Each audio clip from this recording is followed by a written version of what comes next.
eu sou um neurologista que não me satisfazia mais com os meus 40 pacientes por mês que eu atendo. Uhum. Eu queria expandir, entrar pelas casas, pelas paredes das pessoas com esse lado de facilitar, de descomplicar o que parece complicado, que é a neurologia. Nós somos assim, o nosso cérebro ele foi feito para aprender coisas, mas ele tem muita dificuldade em mudar coisas, mudar comportamentos. Se você não tem carro, você vai ter que caminhar. Sim. Se você quer curar da sua insônia, arranque a televisão do seu quarto. Não tem choro. Se você quer parar de comer besteira, pare de comprar besteira. Sim. Se você quer comer menos, sirva-se no fogão e não traga a travessa de estrogonofe e bote na mesa. Não vai sobrar, meu amigo. Tu não tem como tu delegar o teu Excel, né, de quanto tu ganha, de quanto tu gasta para uma pessoa. Tu não pode delegar a tua saúde também. Uhum. E aí isso tem muito a ver com o livro, né? A não terceirização da nossa saúde. A chamada de responsa. Eu vou pegar as rédeas da minha saúde e vou dar caminhos para ela. E o médico vai ser um amigo, né? Que é o último P de parceria, é um parceiro para ir junto nessa viagem que não tem limites, né? Porque, como eu já disse, a tecnologia dobra, então as possibilidades aumentam a cada 18 meses. Muito boa noite, estamos ao vivo aqui para uma live muito interessante com o Dr. Pedro Neuro, que é o Dr. Pedro Skestaski, que eu quero aprender a falar o nome dele o quanto antes aqui, sobre a Medicina do Amanhã, que é o mais recente livro do Dr. Pedro, e a gente vai falar sobre a saúde do cérebro, como prevenir doenças, como otimizar a capacidade cognitiva, a memória. Aqui, ó, Dr. Pedro já está na área, ver sobre Pedro Neuro, aguardando. Então, eu tenho muita curiosidade sobre isso, eu gosto muito de saber sobre... Fala, doutor! Fala, Duda! Que prazer estar aqui, meu velho! Prazer também, cara. Que honra poder conversar com você aqui na live, junto com todo mundo aqui que nos segue. Isso aqui é uma honra e uma grande oportunidade aqui para eu sanar aqui várias curiosidades que eu tenho sobre o assunto. E muito obrigado por aceitar o convite. Imagina, não, e as tuas dúvidas certamente foram as minhas durante muito tempo e as de muitas pessoas que vão nos assistir. Então, eu agradeço a tua generosidade também em fazer esse convite e possibilitar que várias pessoas consigam essas 10 pérolas que a gente vai falar hoje, que anotem, gente, depois, porque cada uma delas tem evidência científica muito poderosa. E, enfim, eu estou muito feliz de estar aqui. Eu me lembro que eu estava lá na casa do Vitor, e quando tu estava fazendo uma live com ele, a gente se conheceu ali por uma live também, e fico muito feliz do destino ter nos unido. Doutor Vitor Sorrentino e eu estamos fazendo uma sessão, uma sequência de lives assim, sobre saúde, emagrecimento, e manter a boa forma depois para evitar o tal do efeito sanfona, essas coisas. E aí, é uma série? É uma série, é uma série. Ah, a gente já fez só aquela última. Não, aquela foi a primeira, foi a nossa estreia, e foi muito legal, e a gente vai fazer mais umas 5 lives, a gente está bem empolgado aí com essa história. Não, e outra coincidência, quando eu fiz a live com ele, ele pegou o celular e mostrou lá no pátio dele, tava tu lá, cara. Foi um dia 7 da manhã, tu te lembra disso? Lembro. Pode crer. Muito legal. E ele tinha me falado de você, eu já tinha começado a te seguir por conta da recomendação dele, falando que você estava montando material, que provavelmente é esse material que está aqui, belíssimo material. Exatamente. Tá aqui, Duda, espero que tu tenha gostado, cara. Gostei muito, cara. E não só o conhecimento é importante, mas a forma de você... colocar esse conhecimento. Então agora você já veio com as 10 pérolas e tal, isso ajuda as pessoas a fixarem isso. Eu imagino que seja uma técnica também embasada nos seus estudos, nas suas pesquisas. Sim. Mas o título é muito forte, é muito bom. Aí tem a técnica dos 5 P's. Eu quero te perguntar sobre várias coisas, assim, porque eu tenho uma curiosidade sincera sobre esses assuntos todos aqui. Então, que legal, cara. E outra coisa que eu vi no Instagram do Ricardo Amorim, do economista, sim, ele falando do LinkedIn sobre as 15 profissões que mais têm potencial em 2021 e a profissão número 1. Eu estava até com o doutor Sorrentino li o post, falei para ele. a profissão número 1 da pesquisa do LinkedIn é medicina especializada. Opa, que interessante. Tipo, na quarta posição, quinta e sexta também estão relacionadas a marketing digital e tal. Então, pô, você é médico especialista numa área que eu imagino que esteja em alta, né? Principalmente nesses momentos aí de Elon Musk com Neuralink e todo o potencial de machine learning, deep learning, inteligência artificial. Todo mundo falando data is the new oil, né? Exatamente. Dado é petróleo, né? Pois é, então eu imagino que agora o universo tá pedindo a demanda assim pelo conhecimento que você deve ter dedicado décadas aí da tua vida de pesquisador. É bem isso, Duda, é bem isso. É um momento em que exponencialmente houve um crescimento exponencial, ou seja, para quem não está acostumado com esse termo, 30 passos lineares, que é onde o mundo vinha até então, são 30 metros. Mas 30 passos exponenciais, que é o ritmo da tecnologia, que dobra a cada 18 meses, 30 passos exponenciais dá para dar 126 vezes a volta na Terra. Nossa. Então, o nosso cérebro, as nossas faculdades, os grandes órgãos, né, a Anvisa, a FDA, são todos lineares, porque são lentos. Mas a tecnologia é um salto quântico inacreditável e fica difícil de acompanhar, mas eu estou sempre atento a isso para filtrar. A gente tem que filtrar, né, Duda? Porque é muita informação, também tem muita fake. E trazer isso para o meu consultório e trazer isso para o livro, porque eu sou um neurologista que não me satisfazia mais com os meus 40 pacientes por mês que eu atendo. Eu queria expandir, entrar pelas casas, pelas paredes das pessoas com esse lado de facilitar, de descomplicar o que parece complicado, que é a neurologia. Assusta as pessoas. Mesmo os médicos não querem saber de coisas de neuro. Tudo encaminham para os neuros. Enquanto, na verdade, é muito mais simples do que parece. O próprio termo neurologia já é complicado. E as suas pós-graduações também, né? Neurofisiologia e neuromodulação. Isso aí já deve dar um toque, né? Eu achei muito legal o teu último post agora com a Sabrina sobre essas palavras. Realmente são palavras complicadas e tudo é uma herança, né?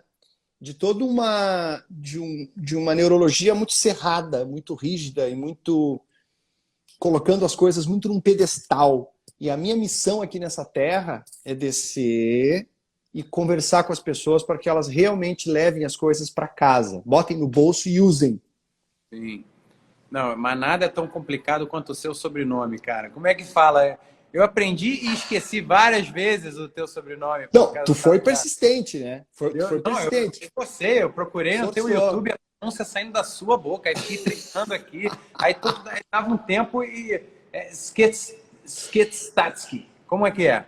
Cara, não é bem o Ske. O Ske é se tu pronunciar isso na Rússia, mas aqui no Brasil é Chestatsky. Pô, facilita muito. Facilitou, né? Facilitou muito. É russo, cara. Eu achava que era polonês, fui para Polônia para tentar encontrar alguns parentes e não encontrei ninguém. Fiquei lá uma semana, daí liguei para minha avó, na época era viva, isso foi em 98. E assim, vó, nossos parentes todos morreram na Segunda Guerra, vó. Então assim, como assim? Onde é que tu tá? Eu tô na Polônia, mas nós somos russos. O que tá fazendo aí? Tipo, pô, vó, tu nunca me falou, dizer, pá, tu também nunca me perguntou. Então foi uma grande descoberta. Uma coisa que eu tenho muita vontade de fazer e que eu acho que deve ajudar até para você manter a estrutura assim, do storytelling familiar é fazer uma pesquisa sobre a história da minha família. Isso eu tenho uma vontade enorme e eu me arrependo muito de não ter pegado minha avó e passado uma tarde com ela conversando com um gravador ligado, sabe? Eu queria muito ter feito isso. Eu tomei a decisão de fazer, mas fiquei postergando e aí também ela faleceu e eu perdi essa oportunidade. Então, vou te dar uma dica. O 23andMe e o Heritage, eles disponibilizam pela saliva todo o teu heredograma, que a gente chama, né? Sim. E é legal porque se cria uma espécie de um Facebook genético. Sim. Então, volta e meia vem uns parentes meus lá de Israel, lá do leste da Europa. Ah, cara, tu tem um gene igual ao meu e tal. E é muito bacana, assim. Pô, eu tenho muita vontade, já tinha ouvido falar, mas eu vou pesquisar mais sobre isso. É Mas divertido. pegando o gancho da genética, quais são os grandes avanços assim em relação à genética para você, primeiro, prevenir essa. Porque agora a gente está vivendo mais, né? E acho que essas doenças como o Alzheimer, ou sei lá, demência, ou várias doenças que são estão pegando cada vez mais Pegando cada vez mais. da população.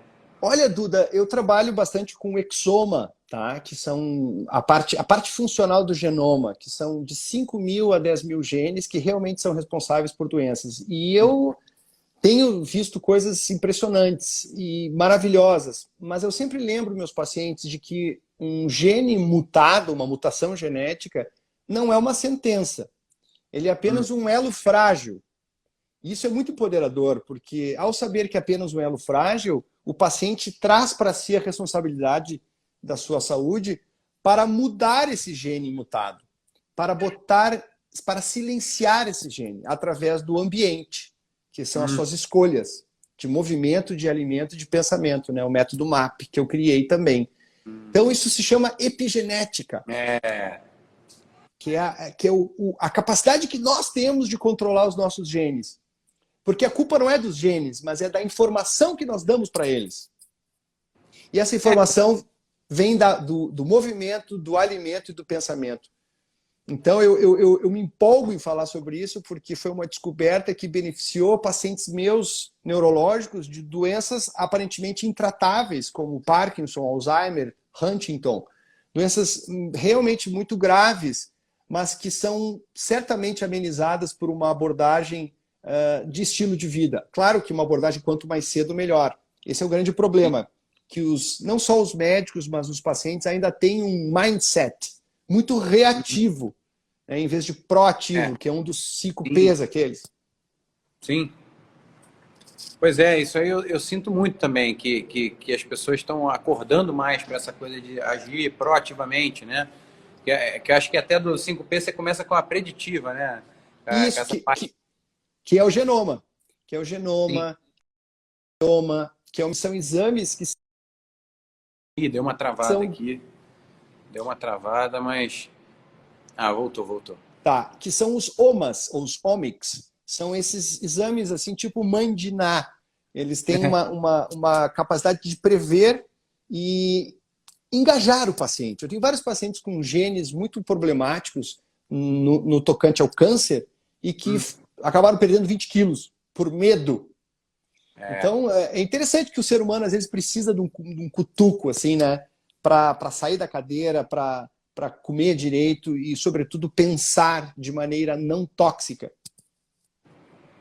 Às vezes a gente precisa de um susto mesmo para poder acordar, né? Porque Coisa. uma vez eu li um livro sobre sobrevivência que me marcou, uma das coisas que mais me marcou nesse livro era Clube do Sobrevivente. Por que algumas pessoas sobrevivem e outras pessoas não em catástrofes muito grandes, assim, né?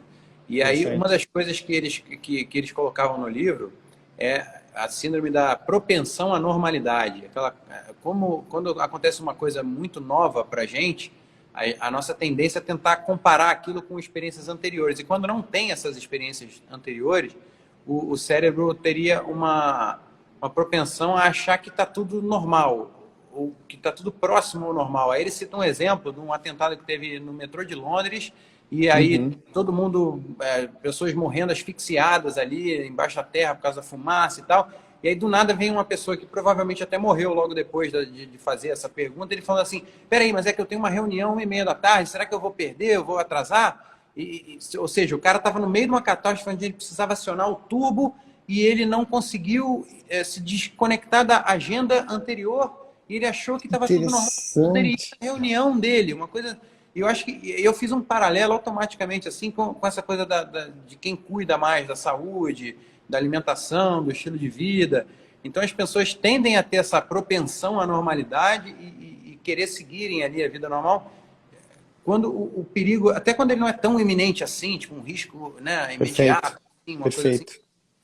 Então as pessoas tendem a achar que está tudo normal, entre aspas. Nós somos assim, o nosso cérebro ele foi feito para aprender coisas, mas ele tem muita dificuldade em mudar coisas, mudar comportamentos. É uma dificuldade incrível. Por isso, eu já digo assim, declaradamente que eu sou um pessimista com relação à mudança de hábitos. Eu não acredito em mudança de hábitos. Os estudos estão aí para provar que tanto hábitos para comida, para atividade física e até para tomar remédio, eles caem de maneira exponencial depois aí dos 10, 12 meses. É incrível. Então, eu sou muito adepto ao manejo do ambiente. Eu sou um leitor voraz de todos os livros do Daniel Bittner, que escreveu As Zonas Azuis, e ele prova por A mais B de que o ambiente manda. Exemplo, se você não tem carro, você vai ter que caminhar. Sim. Se você quer curar da sua insônia, arranque a televisão do seu quarto. Não tem choro.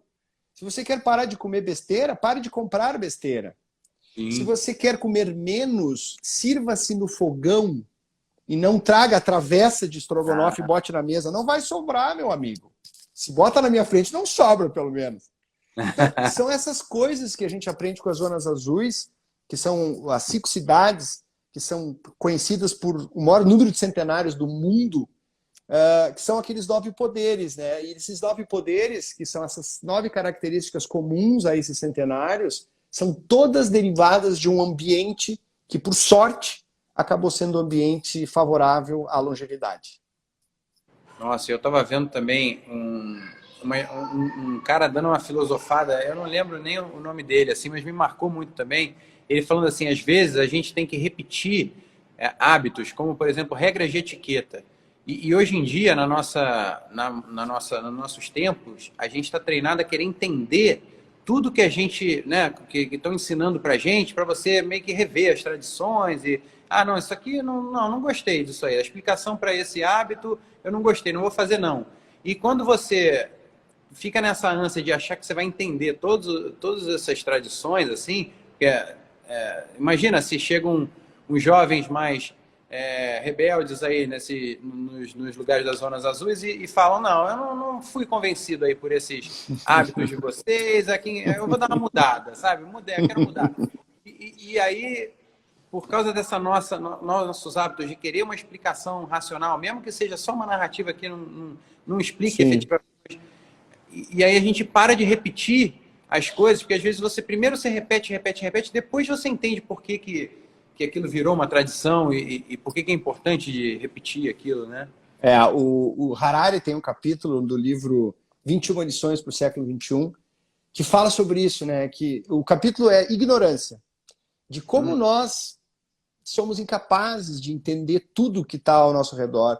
E aí ele fez uma pesquisa interessante, ele perguntou assim, todos sabem o mecanismo de um zíper, sabem o que é um zíper e são 100% confiantes no que é um zíper, e todo mundo botou que sim, mas na hora de entender ali toda a física por trás daquele zíper, ninguém sabia nada.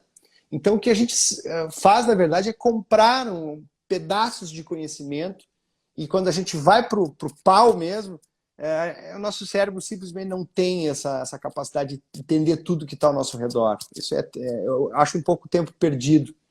Acho que o tempo tem que ser destinado realmente a criar saúde. E, mais uma vez, agradeço a oportunidade de trazer o livro, que é um grande porta-voz dessa criação, que mira mais na criação do que no tratamento de doenças. Não que o tratamento de doença não seja importante, né? Eu costumo dizer, quando eu estiver infartando, quando eu estiver com câncer, né, o meu corpo tomado por câncer, claro que eu vou querer o apoio dos meus colegas tratadores de doença, sem dúvida. Mas antes que isso aconteça, tem muita coisa para fazer, e esse é um dos motivos que a gente está aqui hoje conversando, né, Duda? Pois é que a medicina tradicional, ela ficou mais ligada a curar doenças e remediar, né, e tal. Remediar. Então, o que aconteceu? Acabou ficando desequilibrado, né? E agora também muitos conhecimentos foram unidos também por todas essas tecnologias e, né, provavelmente você estudou com pessoas do mundo inteiro. Você é a prova viva da globalização na educação, né? Tipo, você estudou no Brasil, no Sul, depois foi para Barcelona, depois foi para Harvard, sei lá. Então, fora todas as pesquisas com pessoas, você está citando autores de livros também no mundo todo, e antigamente era mais difícil, né, de você conseguir fazer toda essa conexão com outras cabeças e outros estudos, outros trabalhos. Tem razão, sem dúvida. Nós estudávamos, eu ainda peguei a fase dos tomos, né? A gente mandava vir aqueles livrões que vinham com um delay de 3 anos. Era o estudo mais recente que a gente tinha acesso era de 3 anos atrás. Nossa, o que são 3 anos hoje, né? Em que a tecnologia dobra a cada 18 meses. Cada dia sai uma coisa nova. Claro que o tempo, ele acaba sendo o padrão ouro, que a gente chama, né? Ou seja, para que as coisas vinguem, a gente tem que realmente esperar. Não podemos ser tão empolgado assim com novidades. Empolgados, né? Porque tem muitas coisas que realmente não... A gente não pode se atirar muito, porque é muita coisa. Então, dessas coisas todas que estão sobrando de tecnologia, eu vejo com os omics, né, os genomas da medicina preditiva, que melhoram o segundo P, que é medicina preventiva, uma prevenção muito mais assertiva, direta ao ponto, do que uma prevenção ao léu. Proativa, porque agora o paciente produz seus próprios dados, então ele pode criar, através de algoritmos, condutas que o seu Google Assistant ou seu Alexa pode... Até tem no meu livro um diálogo imaginário entre Alexa e um paciente, baseado nos próprios dados. Dados daqui, dados do genoma, do microbioma, dados de ressonância de corpo inteiro. Enfim, vários dados. O ser humano é capaz de produzir 4 zettabytes de dados por ano. Então, um ser humano é mais do que milhões de bibliotecas de Harvard juntas. Um ser humano. Então, é dado pra caramba, chamado Big Data, só que a gente precisa ainda de uma inteligência artificial que tenha um 5G, que tenha um processamento rápido, mas nós vamos chegar lá. Então, a figura do médico vai mudar totalmente. Ele não vai ser mais uma pessoa detentora do conhecimento, ele vai ser um filtrador, um curador de informação e de dados, e que vai ter que saber muito de Big Data, de análise de sistemas. Então, esse é o novo médico do futuro. Seguindo nos pesos... Antigamente tinha muito essa diferença, né, entre medicina, ciências humanas, ciências exatas, tinha essa diferença, eram quase linguagens diferentes, pessoas completamente diferentes, um não conseguia se comunicar direito com o outro, e hoje em dia cada vez mais, né, claro, sem desmerecer a especialização, que é fundamental sim, mas essa coisa do diálogo, né, de você conseguir conversar, comunicar, trocar informações e cooperar junto, né, com determinadas diferentes áreas do conhecimento e tudo. Isso faz tanta diferença, Duda. Tem um estudo agora bem interessante, recente, de que quando tu tem um problema muito difícil de saúde, tu consultar com um ultra especialista é pior do que tu consultar com um cara que não sabe muito e tem uma visão mais global. Ele te oferece mais soluções do que aquele que vive naquele, né? Sou especialista no 5º dedo da mão esquerda. Só faço isso. Então esse cara, ele é muito tolhido, ele é muito restrito de ferramentas. Enquanto que o outro que está com a cabeça aberta, ele faz essas conexões holísticas ou integrativas, como queiram chamar. São 2 palavras que são perigosas, porque muitas pessoas têm preconceito quanto a essas palavras, né? Uma visão integrativa, uma visão holística. Qual é o problema? O mundo é tão grande, tão vasto, com 1000 interfaces. Como é que eu vou explicar a saúde de um paciente por apenas uma teoria? É muita ingenuidade, né? Não, então a gente tem que aprender. Preconceito, eu queria colocar isso em pauta aqui também, a parte da crise de confiança que eu acho que está acontecendo na sociedade como um todo. Ao mesmo tempo que tem um excesso de informações, de coleta de dados e tal, a gente fica muito perdido em quem confiar, né? Fica no mundo médico, sei lá, a gente fica o tempo todo achando que tem uma conspiração da Big Pharma e dos alimentos, da indústria dos alimentos e tal. Ao mesmo tempo, sei lá, todas essas... a facilidade das pessoas compartilharem informações também, né? Que virou essa coisa da tia do Zap, né? De sair compartilhando. Sim, incrível isso, né? Então, ao mesmo tempo que tem tanta informação disponível, como você escolher a informação confiável? Como é que você faz isso para suas pesquisas de uma forma que ajude a gente, civis aqui, o povo civil aqui, a tentar aplicar isso também nas suas próprias pesquisas pessoais? Eu fiz uma entrevista com um jornalista e perguntei para ele sobre isso. Qual é o antídoto contra fake news em geral? Mas isso também vale para a saúde.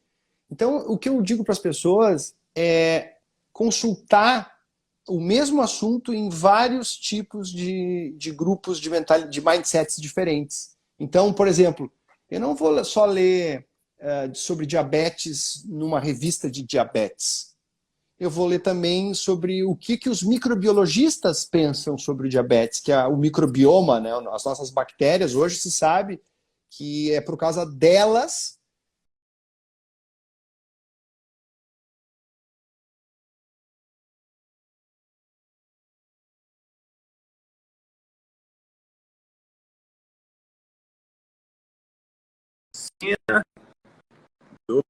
assuntos sobre diversos prismas.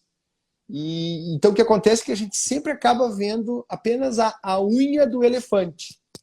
E a unha do elefante é muito pouco para explicar o paciente como um todo. Pois é. Não, é tudo muito complexo e como você falou da exponencialidade, a tendência é ficar muito mais complexo em breve. Então, enquanto a gente estava aqui conversando, a minha filha veio aqui, aí me abraçou, gritou. Deixa eu ver ela. Ela tá aí? Não, ela voltou para lá. Tá brincando ainda, acabou de jantar, vai dormir daqui a pouquinho. Que idade tem tua filha, Duda? 2 anos e pouco. Isso dá 2 anos e 3, 4 ou 5? 2 anos e 3. Cara, eu acho que é a mesma idade do meu filho. Oh. 18 de outubro? Não, é 29 de novembro. 29 de novembro. Ah, então tá. Outubro, novembro. 1 mês de diferença. O meu é de outubro, 18. Ah, que legal. Então, aí queria te aproveitar e perguntar isso. Eu sei que eu li alguns estudos, eu não sei, né? Então, mas eu acreditei, gostei dos estudos. Falando que dos 2 aos 3 anos seria a maior quantidade de absorção de informação, assim, proporcionalmente, da história da pessoa. Esponja, esponja, esponja, esponja. E aí queria tanta coisa que o que eu posso fazer para estimular ela na medida certa? Ah, perfeito. Sabe que não existe uma receita de bolo, tá? Eu até fiz uma live com a Carla Tiepo, que é uma psicóloga, educadora, trabalha muito com neurociência aplicada ao dia a dia, sobre as crianças na pandemia, né? Que era uma dúvida que eu tinha também. E ela falou coisas muito interessantes. A primeira delas é levar a criança para lugares reais, ao máximo possível, trabalhar com brinquedos orgânicos. A questão da televisão, além de limitar, tentar ter uma distância da televisão para que a criança... Porque tu imagina, tu vê uma criança vendo uma televisão, é como tu tá num telão de cinema. Então aquilo é muito absortivo. E alimentação, né? A alimentação é uma das 10 pérolas que eu vou dar aqui hoje, mas a alimentação ela é muito importante nessa fase para a formação do cérebro. O cérebro, para quem não sabe, 90% dele é composto por gordura e água. Então, é um momento da gente poder oferecer isso para a criança. E o açúcar o mais tarde possível, né? O açúcar refinado, né? Não estou falando do açúcar das frutas ou de uma pequena guloseima com um açúcar mais não tão processado. Isso é uma forma de ir atenuando aqueles efeitos que talvez, não sei a tua idade, mas meu café da manhã, eu tenho 47, era bolacha recheada. Então, e eu tô vivo, eu sobrevivi, não sei como. Sobrevivente, né? Te lembra? Sucrilhos. Sucrilhos, Choco Crispis. Eu adorava Choco Crispis, que era que era de arroz com chocolate. Tamo vivo, hein? Tamo vivo. E quando eu era criança, minha mãe deixava eu comer porcaria, né? Tipo, quando eu tivesse vontade. Tinha um armário que era livre. Sério, cara? Pô, então tu é um sobrevivente mais do que eu. Porque o chocolate lá em casa era difícil de pegar. Só meu pai dava. E aí a gente não podia subir lá. Não, antes que fosse chocolate, né? Porque se for ver o chocolate em si, ele tá melhor do que uma bolacha recheada. Sim, certo. Então eu comia um monte era bom no passatempo, era chocolícia, essas coisas todas. Era negresco, antes não tinha Oreo, o Oreo chegou depois, né? E tu chegou a ser...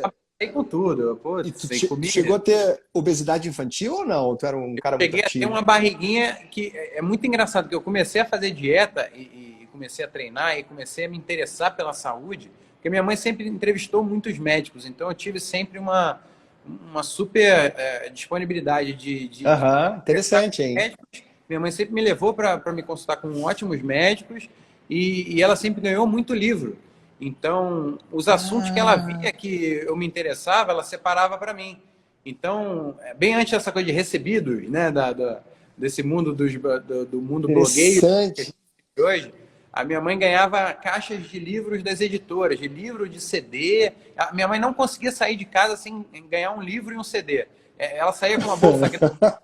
Porque, Leda, que bom que eu te encontrei aqui, porque eu acabei de lançar meu novo livro. Aí ela, jura? Aí pegava o livro. Por sinal, era o que eu ia te perguntar, Duda, se ela recebeu o livro que eu dei para ela. Recebeu.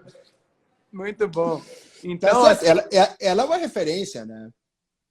Pois é, então, aí como eu tive a oportunidade de conversar com bons médicos desde cedo e de ter acesso a bons livros e ver as entrevistas da minha mãe com eles, com os médicos, enfim, então acho que eu fui, quando eu tinha uns 14 para 15 anos, assim, mais ou menos, eu peguei a dieta dela do Vigilante do Peso, lembra dessa dieta?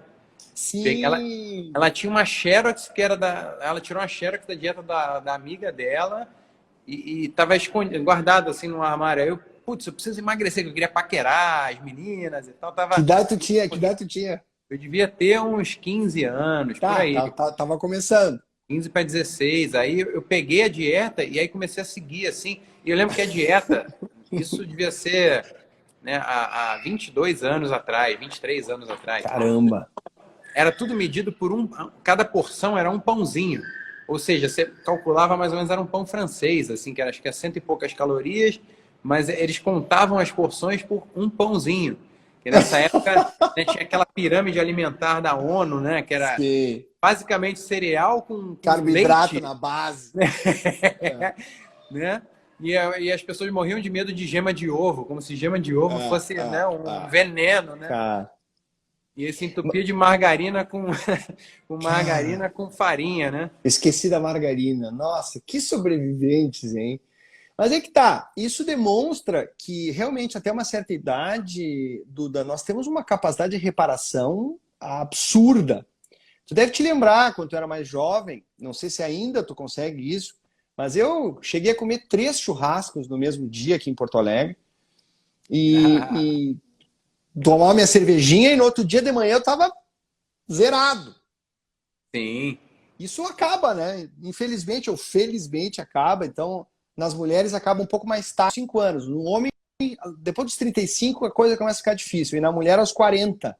Bate, sabe? Tem que dormir cedo e tal, porque senão... Quando eu fiz 30 anos, sabia? Eu tô com 37. 30 anos, Eu senti uma diferença grande. Com ressaca, por exemplo, com essa coisa de ganhar uma gordura. Antes eu secava em 2 semanas, sabe? Que eu botava um cardio depois da musculação, segurava um pouco o carboidrato na dieta e comia mais fibra e tal. E aí eu secava rapidinho, em 2 semanas. Aí eu fazia a novela, seco, trincado, né? Como fala.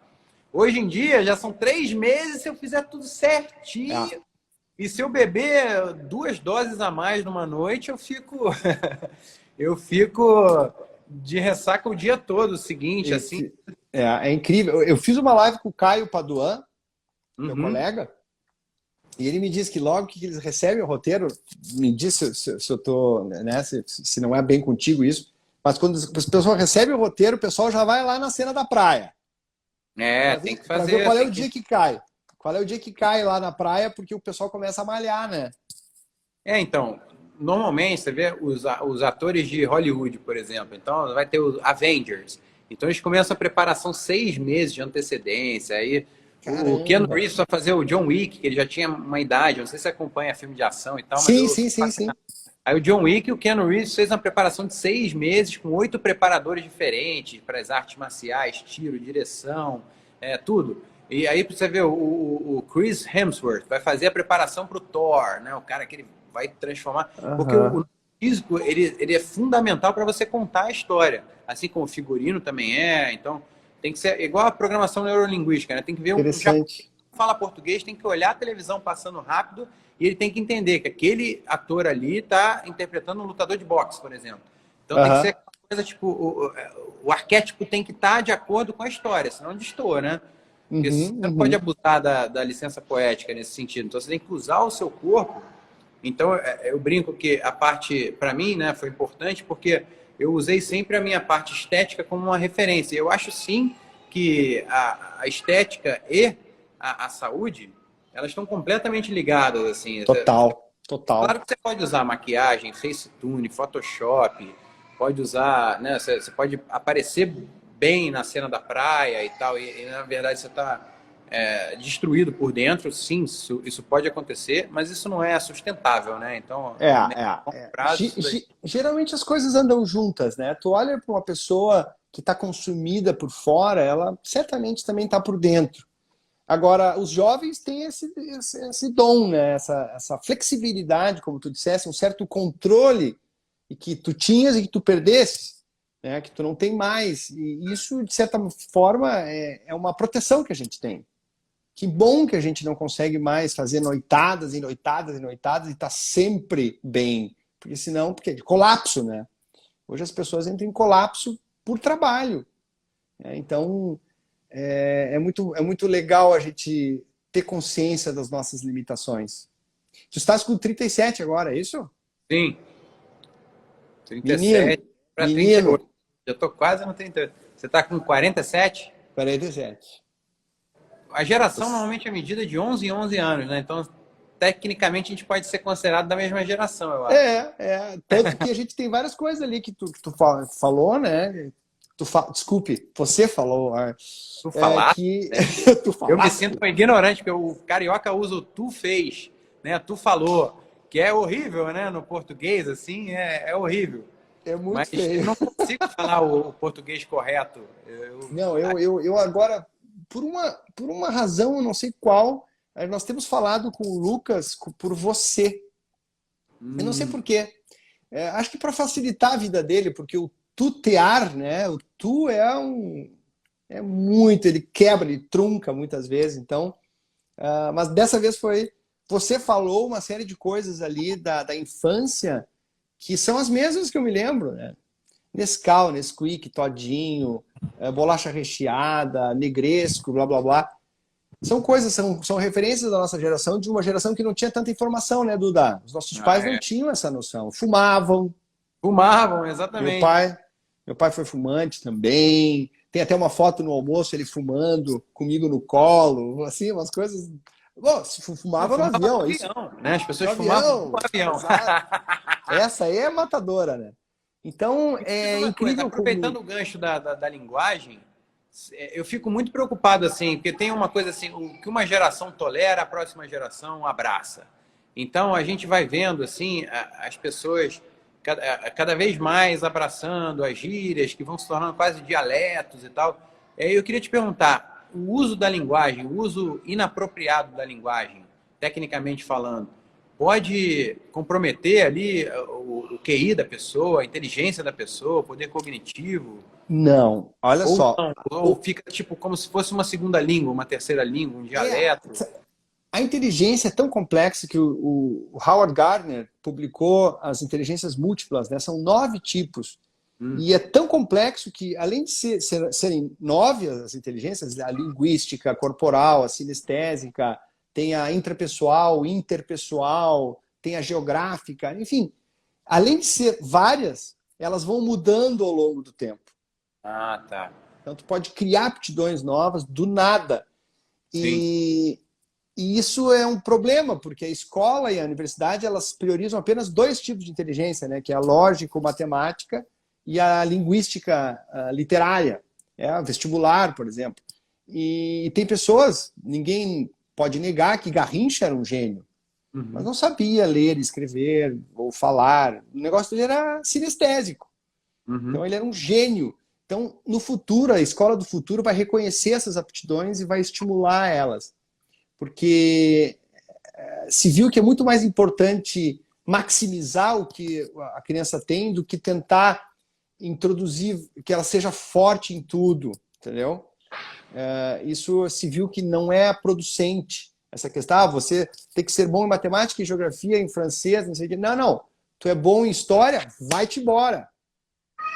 Você pode usar a história como o fio condutor, né? Para você descobrir as outras ciências, as outras inteligências e tal, O céu né? é o limite. O céu é o limite. Assim, mas também, de certa forma, você tem que também estimular as partes mais deficitárias, assim, sei lá, as partes que estão mais Do ponto de vista profissional, se acredita que pega as partes realmente que tu é forte e investe nelas. E as outras não precisa ficar levando. Agora, claro, é interessante na vida a gente ter esse olhar integrativo, holístico, de várias coisas. E aí vem a questão da saúde, né? A saúde não tem como... Tu não tem como tu delegar o teu Excel, né, de quanto tu ganha, de quanto tu gasta para uma pessoa. Tu não pode delegar a tua saúde também. E aí isso tem muito a ver com o livro, né? A não terceirização da nossa saúde. A chamada de responsa. Eu vou pegar as rédeas da minha saúde e vou dar caminhos para ela. E o médico vai ser um amigo, né? Que é o último P de parceria, é um parceiro para ir junto nessa viagem que não tem limites, né? Porque, como eu já disse, a tecnologia dobra, então as possibilidades aumentam a cada 18 meses. E a gente tem que... O livro traz uma ferramenta para a gente saber como agarrar essas oportunidades. E que bom que tu gostou, Duda. E essa coisa de você ser autodidata, buscar o conhecimento, buscar aprender sozinho, isso aí também pode ajudar, pode ser uma boa forma de você manter essa chama acesa. Total. Eu vou falar uma coisa aqui que ela soa uma heresia, mas eu sou professor universitário, então eu posso falar isso. As faculdades têm que se reinventar rápido. Sim. Porque está cada vez mais claro de que elas não são tão necessárias assim na formação de um sujeito. Então, nós precisamos ser criativos e jogar jogo de cintura. Inclinar a puxar a brasa para essa sardinha aí, porque eu não completei a faculdade. Eu larguei, nenhum problema. Eu estava estudando publicidade e propaganda, aí eu fui fazer um teste para fazer uma novela, falei, depois eu vejo isso. Aí foi enrolando, quando eu vi, eu já estava trancado há tanto tempo que... Nenhum problema. Parei de considerar. A universidade é um caminho, algumas interessante. décadas atrás, né? Isso aí seria uma coisa, tipo, eu seria deserdado, a minha mãe... Deserdado, exato. Exato. E hoje a gente tem tantas formas de estudar, né? Por podcasts, por cursos online, por YouTube. A gente aprende tanto. Claro que tu precisa ter uma disciplina que a faculdade meio que te impõe, né? Porque ela tem provas e tal, o diploma, só vai pegar o diploma. Tem um lá atrás, inclusive, que eu estava agora comentando com o Caio no Sono, um diploma que eu tenho que eu já nem faço mais aquilo, que era o exame de eletroneuromiografia, aquele que eu fiz em Barcelona. E chegou um momento que meu olho parou de brilhar em fazer esse exame. É um exame que avalia os nervos e os músculos. E eu disse, o que eu estou fazendo aqui? Cara, eu fiz mestrado, doutorado, fiz tudo para saber fazer aquele exame ali, que eu ganhei aquele diploma da Universidade de Barcelona. Então, eu acho que a gente tem que ter desapego mesmo, sabe? E saber que o mundo é tão vasto e a vida é tão curta que a gente tem que tomar decisões rápidas de mudança de carreira, não há nenhum problema nisso. Como diz o Alvin Toffler, né? O verdadeiro inteligente é aquele que sabe desaprender e reaprender rápido. O Harari também fala muito nisso. E a faculdade é muito lenta. Então, se tu for fazer os 4, 5 anos da tua faculdade, no meio, a tua profissão já não existe. Tem outra, aí tu pula na outra. Aí quando tu tá no metade da outra, a outra já também não existe. Então, não nos resta muita alternativa do que estarmos concentrados aqui nessa gama de informações que existem, está no ar, e realmente focar, né? Claro que é necessário foco, também não dá para a gente ficar ciscando em vários... É o perigo também, né? Porque, ao mesmo tempo, a faculdade te dá uma disciplina e o esquema do protocolo ali, né, do algoritmo do aprendizado e da aplicação ali da aprendizagem, porque eu acho que isso é fundamental. E sem essa referência assim da faculdade fica mais difícil você conseguir organizar e implementar as coisas. Eu lembro na pandemia eu descobri o Dr. Pierre Luigi Piazza, ele era um especialista em... Ele colocou umas coisas muito interessantes, me marcaram muito. Eu queria até dividir aqui, que ele fala assim, quando você está estudando, você está participando de uma atividade coletiva e passiva. Você está na aula, você tá aprendendo. Então, você está ali entendendo. O professor está te ajudando a entender aquele determinado conhecimento. Você só vai aprender quando você chegar sozinho em casa, fazer uma atividade que ele chamava de solitária, ativa, e para você realmente organizar. E ele fala, é muito importante você pegar uma folha de papel e colocar as informações, organizar essas informações para você. E quando você faz isso antes de dormir, porque se você fizer isso depois de dormir, você vai perder uma quantidade enorme de informações. Ele falava muito do ciclo circadiano e tal. E isso me marcou muito. E ele ainda falou Legal, uma hein? coisa que eu queria te perguntar se faz sentido, que é... Ele falou, quando você está estudando, aprendendo alguma coisa, você está usando a metade do seu cérebro e a outra metade fica te enchendo o saco. Então, você pode muito bem colocar uma música erudita ou uma música com uma língua que você não conheça. Porque aí você está ali meio que distraindo a outra metade do seu cérebro para essa outra metade não ficar te atrapalhando.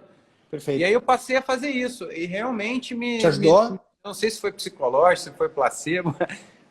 Não, esse ruído de fundo que a gente tem realmente nos atrapalha às vezes, e uma música, ela mantém o outro cérebro. Tu tem toda a razão, isso tem uma plausibilidade.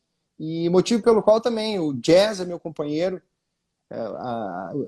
Sempre o jazz me dá essa condição de abstrair mais do que eu estou lendo. É muito interessante isso. A música é uma ferramenta subaproveitada na medicina. Ela está sendo estudada para várias doenças, entre elas o autismo, musicoterapia.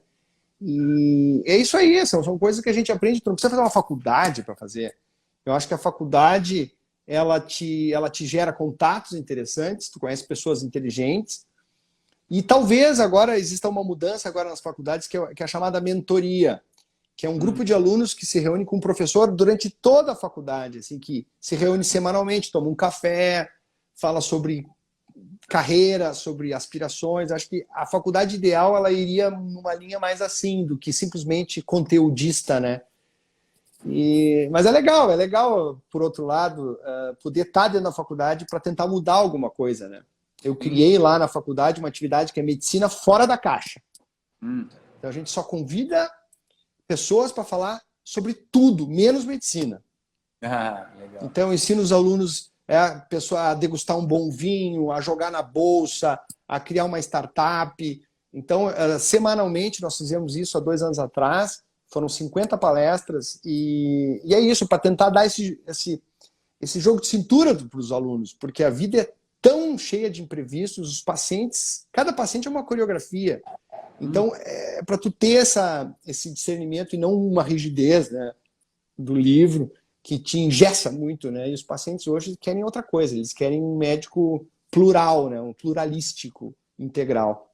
Legal. Isso também de curso online, essas coisas dos infoprodutos, isso aí também ofereceu a possibilidade das pessoas conseguirem, além de ter acesso à informação mesmo, de conteúdo, como você falou, conteudista, também a formação de comunidades em torno, né, daquele processo, E isso eu caí de paraquedas nesse universo há alguns anos atrás e fiquei fascinado, e eu estou na maior batalha para adaptar um pouco esse universo para o entretenimento.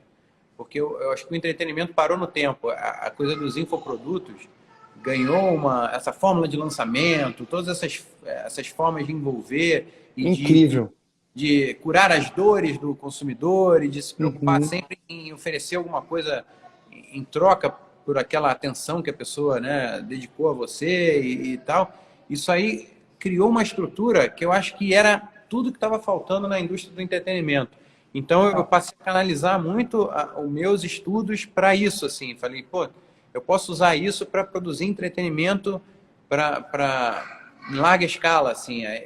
Eu estou muito nessa busca, assim. Passei a me dedicar bastante nisso. Estou até na batalha de produzir alguns infoprodutos também, como um MVP para essa minha tese que eu estou defendendo e estudando para defender. E outra coisa, voltando ao passado, outra coisa que nós temos, que nós nos lembramos, talvez tu te lembre, é dos cursos por correspondência. Tu te lembra? Cara, eu lembro do... Tirei um diploma por correspondência. É o infoproduto de hoje, né? Hoje é online total, mas... Tinha o tem muitas... Telecurso 2000. Lembra? Lembro. Que legal, cara. Mas vem cá, faltam 10 minutos, Duda. Ou nós vamos avançar? As 10 pérolas? 1 minuto para cada pérola. Não, realmente, assim, o título dessa live é longevidade cerebral, mas uma coisa que eu queria deixar claro, que o que faz bem para minha orelha, para o meu queixo, para o meu cotovelo, também faz bem para o meu cérebro. O cérebro é mais uma das tantas partes do corpo que se beneficiam com essas 10 pérolas que eu vou colocar aqui. Então, a primeira pérola é a caminhada, é o movimento. O movimento ele foi feito para o cérebro. Se ele melhora o coração, se ele melhora o músculo, o pulmão, isso é efeito colateral. Mas o principal órgão beneficiário da atividade física é o movimento. E os americanos sistematizaram isso através dos passos. Então, hoje a gente sabe que menos de 5.000 passos é incompatível com a vida psíquica, mental e física.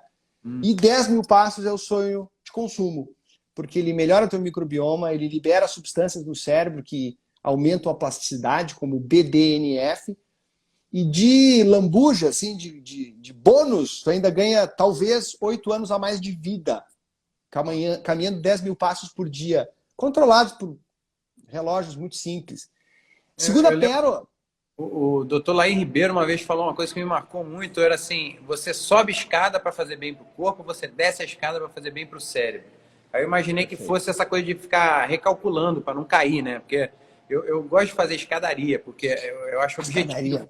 Então, em 15, 20 minutos você está destruído, né? Você teria que ficar correndo 40, 50, 1 hora, né? E aí com 20 minutinhos de escadaria dá um treino metabólico muito bom. E eu sinto, e aí quando eu vi ele falando isso, eu falei, cara, faz sentido mesmo, porque quando você está descendo, você está prestando atenção de um jeito sinestésico, né? Psicomotor e tal, muito importante. Se você der um passo errado, errar um cálculo, você despenca ali. Exatamente. Outra coisa é a dança, né? A dança é o esporte completo, porque é entretenimento, é propriocepção, saber onde é que tu tá, tu treina labirinto, tu treina várias partes do cérebro, toque, ritmo, visual, sonoro. Não, é uma sinfonia. Eu sou um entusiasta da dança de salão, eu fiz muito tempo, cheguei a fazer até uma faculdade de dança aqui em Porto Alegre. Olha que Bom, segunda pérola, aí são 7 na carreira, tá? Que é relacionada à alimentação. A alimentação tem muito papel aí. Então, primeira pérola, 2 coisas que eu te falei, que o cérebro é gordura e água. Então, gordura e água. Gorduras boas e muita água, 2 litros por dia. Porções pequenas, porque isso faz produzir uma série de substâncias no nosso cérebro. Então, porções pequenas é muito importante. Por isso que lá em casa a gente se serve no fogão. Se botar a travessa, morreu. Carboidratos. Low carb no café e low carb na janta. No almoço, taca-lhe ficha. Não tem problema. Tá? Isso é libertador para os meus pacientes. Ah, então eu posso comer? Pode, mas no almoço. Suco, no almoço. Vinho, carboidrato, no almoço. Fruta, carboidrato, no almoço. Sobremesa, carboidrato, no almoço. Kombucha, que é um fermentado, mas tem açúcar, no almoço. Então, carboidrato tenta sacar ele das pontas. Especialmente à noite. Depois tem uma pérola que também está entremeada, que é salada, 1 quilo por dia, e fermentados. Salada é para alimentar as bactérias. E o fermentado é a bactéria, que alimenta o nosso segundo cérebro. Nosso segundo cérebro, que foi minha... Eu diria que é grande pulo assim, para essa vida que hoje eu vejo como... Que eu quero compartilhar foi a descoberta do intestino. Simplesmente o órgão mais importante do corpo humano. Ponto. Ponto. Não existe outro órgão, porque ele conecta com todos. E olha que interessante, era o órgão que há 5 anos atrás tu perguntaria para alguém, olha, vai bombar um órgão em 2021. Qual órgão tu acha que vai ser? Todo mundo dizia pâncreas, fígado, cérebro. Ninguém diria isso do intestino. Era um órgão meramente excretor. Hoje a gente sabe que é o órgão imune mais importante. Ele é o portal de inflamação. ele capta vitaminas, sais minerais, dependendo de como tu trata o teu jardim, tu vai ser ou não vai ser diabético. Uhum. Ele evita até Covid. Foi um paper agora que quanto mais tu adubar o teu jardim, eu encaro como jardim, né? Menos tu tem chance de contrair o Covid ou padecer das complicações do Covid. Aí na sequência vem mais Não, uma aliás, pérolazinha. vou fazer só um parênteses rápido. Eu vou fazer uma live Claro. agora sábado com o Murilo Pereira, que é um Grande cara Murilo! grande Murilo. Grande Murilo! Tá, então, Vou fazer deixa... sábado às 6 horas da tarde. Tá, olha aqui, galera. Sábado, 6 horas da tarde. Não perca essa live. Eu já fiz 2 lives com o Murilo e ele é uma enciclopédia e é um cara que faz analogias muito legais para fixar na cabeça. Ele é bom ele demais. Ele cocô, né, cara? Ele vem Exatamente. com aquele boizinho do cocôzinho. E olha só a coincidência que tá me falando isso. O Murilo me convidou porque eu fiz o transplante de fezes em mim mesmo. Isso está descrito no livro, né? Para comprovar os efeitos de um outro cocô, um outro microbioma no meu cérebro. Uhum. E aí, isso meio que ficou, em 2018, ficou conhecido. E ele ficou sabendo. E ele me ligou e disse, Pedro, vai num curso que eu vou dar em Porto Alegre. Eu acabei conhecendo, ele, ficamos amigos. E eu não consegui assistir o congresso, mas eu falei com ele nos camarins. Uhum. E ele disse assim para ele, porque é um artista, né? Camarim. E aí ele disse para mim assim, eu vou fazer um curso em Brasília e paralelamente eu estou fazendo um documentário sobre intestino e cérebro e eu quero que tu dê uma entrevista para esse documentário. E quem vai te entrevistar é a Leda Nagli. Ah, que legal. Então eu fui até Brasília, só que foi uma correria. E a Leda Nagli ia para cá, ia para lá, e o curso tal e tal, 3 mil pessoas. Eu tava lá. Tu tava lá? Tava. Tá, no final das contas, Duda, não saiu a entrevista. Não saiu? Não saiu, não saiu. Que pena. Mas tá tudo bem, porque eu conheci o Alessio Faz. Já tá marcando isso, hein? Ah, bora lá. Não, foi... eu juro que eu falei isso sem intenções, tá? Juro. Não, mas a gente já tinha falado pessoalmente. Seria muito legal, seria muito legal. E aí, então, chegamos às 2 últimas pérolas da parte alimentar, que é jejum à noite, que é o ideal, Duda, é manter 3 horas de distância entre a janta e o sono. O ideal. Tá? Mas o bom não é inimigo do perfeito. Se tu conseguir 1 hora, já tá valendo. O que não dá é para comer na cama, né? Tá? Porque tu para de produzir hidroxibutirato. Eu vou te falar que o jejum na manhã, para mim, é mais fácil de fazer, bem mais fácil. Mas eu já estou me esforçando também para antecipar a última refeição do dia. O máximo. Isso. Eu antecipei demais e aí eu fiquei com bastante fome. Até perdi um pouco do sono na madrugada porque eu antecipei demais, sabe? Eu dei um passo maior que a perna. Também, né? Você ia ajustando. É difícil. Mas se tu faz esse jejum, tá? E de 3 horas. Vamos supor que tu janta às 7. Às 8 horas tu não come mais. Tu dorme às 11 e toma o teu café às 7, vai dar 12 horas. Mas se tu não toma café e só almoça, vai dar 16 horas. Que é o jejum intermitente que eu faço de maneira dia sim, dia não, mais ou menos. Ah, legal. Tá? Ali alguém falou probióticos. Gente, fermentado é sinônimo de probióticos, tá? Show de bola. Show de bola. Só que os probióticos que eu preconizo são probióticos naturais, Duda. Em que eu tenho um e-book que ensina como fermentar um vegetal. Legal. Eu vi que no seu canal do YouTube tem você ensinando as técnicas e tal. Isso. No próprio livro tem um QR Code. Tu passa o celular, vai direto para aquele vídeo. Tá? Por sinal, aquele vídeo tem que ser um pouquinho corrigido, porque lá naquele vídeo eu prego que tu tem que fechar com papel ou toalha. Na verdade, não. Tem que fechar animal mesmo. Tá? Só com essa ressalva. Bom, aí a última pérola, que daí vem fora da alimentação, é sono e meditação. E me diz uma coisa, e o celular? O celular, ele pode ser um tóxico realmente pra gente, assim? Total. O excesso, tela, a luz azul, essas coisas, assim, realmente... Total, assim, ó. Tudo é uma questão de dose, tá? Eu faço muitas lives com o Christian Barbosa, que é um defensor da tecnologia, inclusive para as crianças. Ele tem razão. num sentido que a gente não pode deixar as crianças despreparadas e ingênuas para um mundo que é totalmente digital. Uhum. Mas eu sou absolutamente convicto de que o limite do uso de tela de 1 hora por dia, ele deve ser buscado. De novo, o bom não é inimigo do perfeito. Porque a luz azul... Para crianças, 1 hora de tela, para mim, tipo, isso aí não é nada. 1 hora de Não tela... é nada, exatamente. Mas tudo bem, a gente pelo menos tem um norte, né?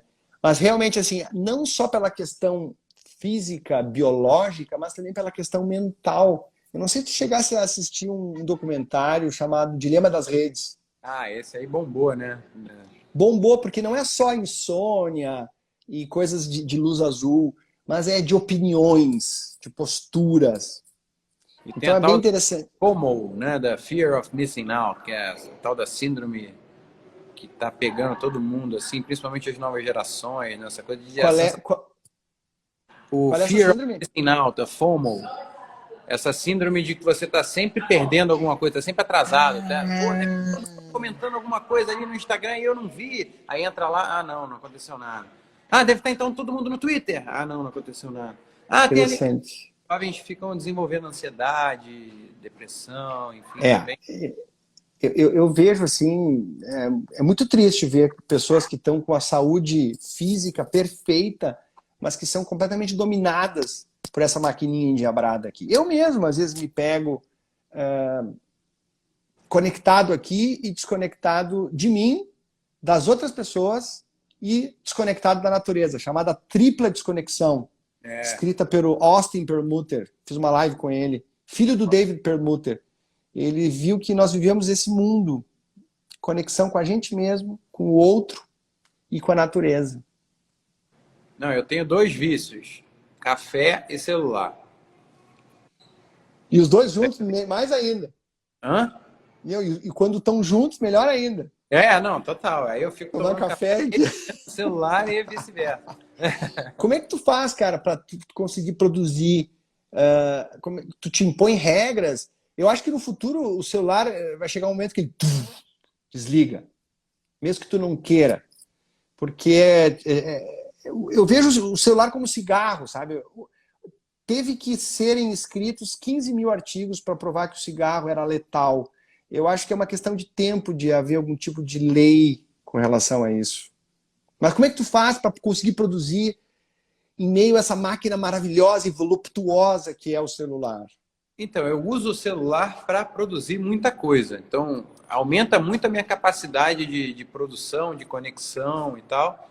Mas isso também tem lados negativos, né? Porque você acaba criando abrindo muitas possibilidades e aí do nada você vê, nossa, esse projeto aqui tinha tudo para funcionar, já tem 3 semanas que eu não respondi essa mensagem, sabe? Aí você vê que você podia ter... Então eu fico o tempo todo assim, nossa, eu preciso de uma pessoa para me ajudar na organização, eu preciso, sei lá, eu baixo o Mindtask, o Notion, o Evernote, e fico tentando, eu estou na dúvida de qual aplicativo que eu vou entrar para me ajudar a organizar a tela. Eu quero fazer curso de mapa mental, de organograma, para ver se eu consigo me organizar um pouco melhor. Então, eu fico com essa sensação o tempo todo de que eu preciso me organizar mais, e eu preciso mesmo. E, ao mesmo tempo, todo mundo, nossa, como é que você consegue fazer tantas coisas diferentes? Porque eu gosto de...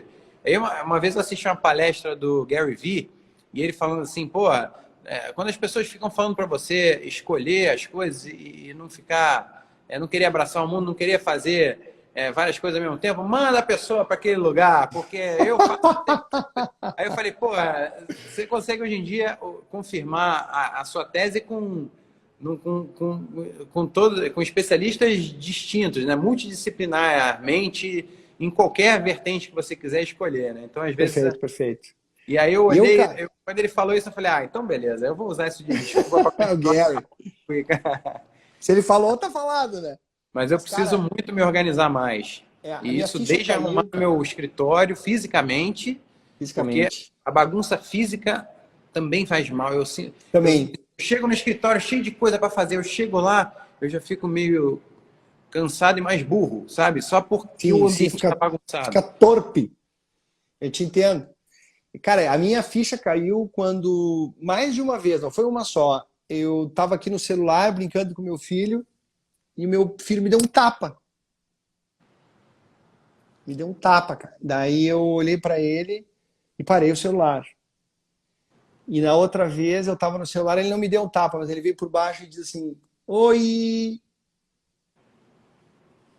Então, lá em casa, assim, eu chego agora, por exemplo, eu estou no consultório, eu chego em casa agora, já no elevador, eu não boto silencioso, eu desligo mesmo. Que tem muita gente que não conhece essa tecla. Atenção, pessoal que está nos ouvindo aqui, existe uma tecla que deixa o celular todo preto. Desligado. Desligado. Convido vocês uma vez por dia, pelo menos, né? Naquelas horas que tocam dormir. Nós temos um despertador lá em casa analógico. Celular não entra no quarto. Então, é algo que eu tento fazer, né? Mas é difícil. A gente está imerso nesse mundo. Essa maquininha aqui é um grande porta-voz daquilo que eu acredito que as pessoas devam saber, que é a criação de saúde e tecnologia com o humanismo. Então, é minha missão, né? Então a gente tem que amenizar um pouco os danos dessa maquininha maravilhosa. E aí, só para encerrar, já que você falou disso, será que essas tendências todas de transhumanismo, né, essa coisa das pessoas conectarem homem e máquina e o cérebro ligado como Neuralink direto à internet, ou, por exemplo, você falou o celular talvez suma, por exemplo, tem as possibilidades de tecnologia, de tudo ir para a nuvem, você não precisar mais do hardware, né, com a baixa latência do 5G, a informação vai e volta tão rapidamente que você não precisa ter nada armazenado no celular, né? Então, você, por exemplo, ele faz o reconhecimento facial, vê que sou eu, aí ele passa o meu celular inteiro ali para aquele dispositivo. Aí você faz isso com a TV, com o seu espelho, e aí todas esses internet do corpo, internet das coisas, como é que você é mais do tipo Black Mirror, tipo ferrou, vai ser uma Adoro ou é você Black mais Mirror. do tipo entusiasta, tipo acabaram os problemas da humanidade, o ser humano vai se libertar? Você acha que qual das duas possibilidades é mais provável? Eu acho que nós vivemos numa era, Duda, que não é de ou, é e.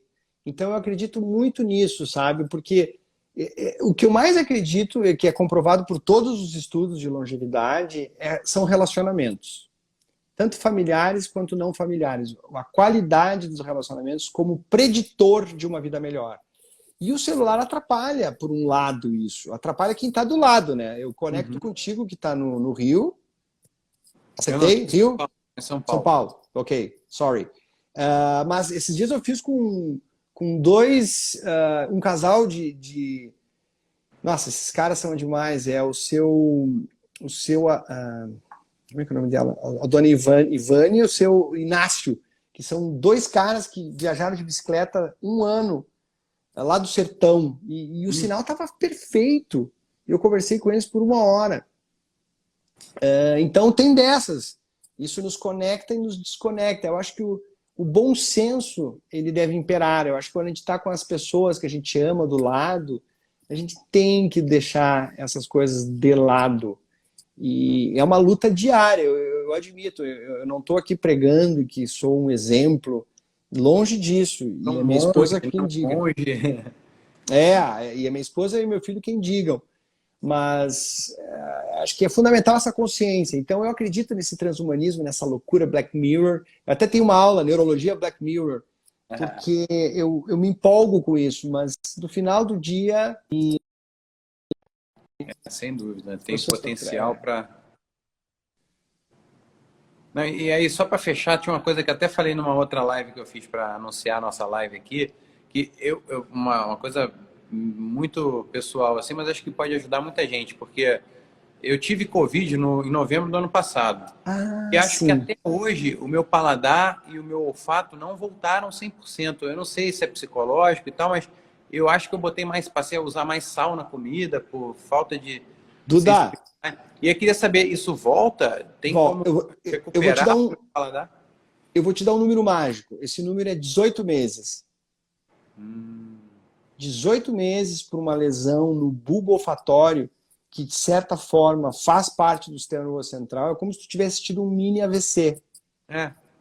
Tá? Então, o AVC todo, ele tem o direito de que se recupere nesses 18 meses. É o tempo de neuroplasticidade. O que eu te recomendo?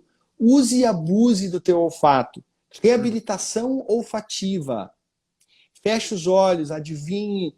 Existe uma ciência por trás disso, que os vários otorrinolaringologistas, até posso te indicar aqui em Porto Alegre uma neurologista que trabalha com isso, e te colocar em contato para alguns testes, porque nós, seres humanos, nós somos muito visuais e auditivos. A gente está sempre olhando tela e ouvindo música. E pouco tátil, pouco olfato, e que é uma das coisas que está num livro chamado Mantenha Seu Cérebro Vivo, escrito pelos professores da Duke University, que são 83 exercícios para desafiar o nosso cérebro. Um deles que eu faço com frequência é o caminhar para trás, caminhar de costas. É espetacular. Então, eu faço, às vezes, 30 minutos de caminhada de costas numa esteira. Eu saio dali com o meu cérebro zunindo. Então, para ti, meu amigo, é a reabilitação. Reabilitação olfativa. Eu vou buscar isso daí, porque eu Se achei tu que ia quiser... voltar naturalmente. E eu sempre fui a pessoa que cheira coisas, sabe? Tipo, a vida toda. Ai, você parece um bicho. Ai, que grosseria. Você cheirando as coisas. O nariz é pra quê, né? Então, Bom, nesse caso, tu vai voltar menos que 18 meses. Mas 18 meses é o tempo que tu é permitido ficar assim. Se tu quiser acelerar isso... eu tenho que buscar, né, uma reabilitação. Uma fisioterapia, né, mesmo. É como se fosse, como tem para quem tem labirintite, né, reabilitação labiríntica, tem também essa reabilitação olfativa que agora está bombando por causa do Covid, realmente. Puxa vida, lamento isso, hein? Então, é muito estranho, porque eu achei que ia voltar, aí quando eu vi já tinha passado um tempão, falei, não, preciso ver isso. E Deixa aí, eu te perguntar uma coisa, isso alterou, porque o olfato e a gustação paladar são e muito olfato. Interligadas. O paladar alterou teu paladar também? Alterou, então, passei a colocar mais sal na comida, às vezes mais tempero. Eu não sei também se é psicológico, às vezes, porque é engraçado, eu lembro que teve um dia, eu estava sem esse sintoma quando eu estava com a síndrome, né, da Covid e tal, e aí teve um dia de manhã que eu fui tomar o café, eu falei, cara, podia ser um chá de camomila, podia ser um chocolate. Tá brincando. E é um café, eu sei que é café. Aí eu parei de moer o grão antes de fazer, falei, vou tomar qualquer café, porque né, o lado bom é que eu não preciso gastar meu café bom com isso. E aí, por exemplo, eu fui comer... Pode tomar qualquer coisa. Aí eu fui comer uma banana, a banana não, o gosto estava lá, quase inteiro, assim. Então, para algumas coisas eu perdi mais o paladar do que outras. Tá, mas isso na fase aguda ali, ou isso ainda tem? Não, isso principalmente na fase aguda, mas eu acho que ainda teve resquícios, assim, sabe? Ainda mas o café hoje tu sente o aroma e tal. Eu já estou sentindo, mas eu acho que eu não estou com o mesmo talento para... Porque eu sempre fui chato, assim, tipo, esse chocolate aqui foi mal armazenado, esse chocolate aqui, não sei o quê, essa castanha, brincadeira, né? Alguém armazenou mal a castanha. Eu sempre fui o chato, sabe? Sei. Tu tem um dom, no caso. Talvez... Eu acho que eu perdi um pouco da sensibilidade. Essa tua vocação olfativa talvez tenha deixado esse pequeno estrago mais evidente. E em outra pessoa talvez não sentisse isso, mas como tu já vinha com um talento, né, e um aqui, interesse olfativo. A gente falou, eu fiquei 3 meses sem sentir gosto das coisas, ela falou aqui também. Tá, olha aí, ó. E quanto tempo tu tá da infecção? Já tem... Foi em novembro, dezembro, janeiro, fevereiro, já tem 4 meses, mais até. 4, tá. Então, te liga nisso, tu tem 18 meses para atuar, porque depois disso... Os óleos essenciais, eu até passei a usar mais aqui em casa, óleos essenciais. Exatamente, provoca. E assim, se tu não fizer algo mais sistemático, depois de 18 meses, fechou, aí ficou sequela. Entendi. Não, que bom que ainda dá tempo de trabalhar. Tem bom tempo. Agir proativamente. Sim, exatamente. Cara, Duda, foi um prazer, cara. Obrigadão, muito obrigado mesmo, obrigado. E parece que eu já te conheço há muito tempão, a gente se conheceu ativamente hoje, né? E eu acho que isso... Isso é uma coisa que acontece. Eu acredito nessa espiritualidade assim de pessoas que estão conectadas já e quando falam parece que já se falaram. E eu senti muito isso. E obrigado, cara. Obrigado pela oportunidade também. Foi muito divertido e leve. E acho que é por causa disso que a live passa rápido, né? Como sempre. Não, eu que agradeço. Um dia eu quero fazer de novo com mais um papo contigo. O meu sonho é fazer um podcast tipo Joe Rogan, sem fim, sabe? Como Sem é que hora é para isso? acabar. Sabe, o Sério? Joe Rogan é o podcast mais famoso dos Estados Unidos. Ele é um humorista que se destacou muito entrevistando pessoas e as pessoas mais variadas, né? E E fica fazendo. tem entrevista de 4 horas e meia, 3 horas. Ele não interrompe, enquanto tem assunto ele fica. Bom, ele deve estar no Clubhouse também, né? A minha live mais longa foi com o Murilo Gun, que a gente fez 3 horas e 7 minutos. Sensacional, velho. Que legal isso. Cara, muito obrigado aí pela tua disponibilidade, atenção, por dividir, compartilhar o teu conhecimento aqui com a gente. Te agradeço muito. Foi um prazerzão demais, cara. E um abraço para ti, para toda a família. E vamos junto, cara. Sorte aí nessa questão aí do olfato, tá? Vou trabalhar para facilitar minha sorte aqui, pode deixar. Então tá, meu querido. Ainda tem chance de melhorar. Claro que tem. Tava com medo de dizer, aí, você fala, aí, já era. Não. Ó, tu tem 18 menos 4 meses. 18 meses menos 4 dá 14. Tu tem 1 ano e 2 meses para te mexer aí. Tá voando. Exatamente. Valeu, cara. A Sá tá assistindo a gente agora aqui, ó. A Sá foi treinar agora, voltou, deve estar ou caminhando na esquina. Sato!